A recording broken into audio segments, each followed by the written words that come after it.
Para min unha das cousas máis importantes, sobre todo se falamos de prevención, é non esperar a que apareza un caso.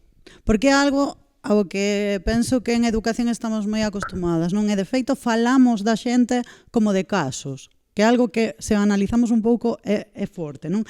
Teño o caso dunha rapaza trans na miña aula, que fago?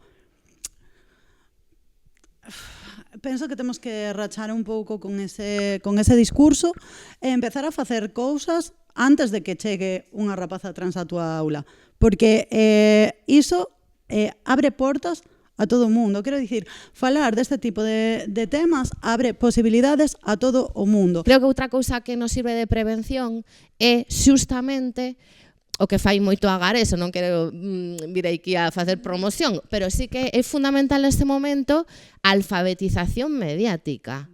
Consumo crítico, non? É super importante ir por aí tamén, porque está guai que falemos de dereitos LGBT, pero hai moitas máis cousas, non? Que ao final vai un pouco todo xunto, que falaba a vicedecana, non? De dicir en plan, hai moitas loitas que é fundamental que estén, pero hai outras que teñen que unirse.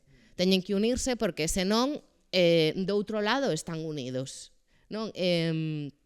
Entón, antes de que pase, ter conversas e ter formacións para a rapazada neste sentido, nos levamos dicindo mogollón de anos en Agareso que é fundamental aprender a consumir críticamente os medios de comunicación e as redes sociais, pero ademais agora, cando sabemos que a rapazada se informa exclusivamente a través das redes sociais,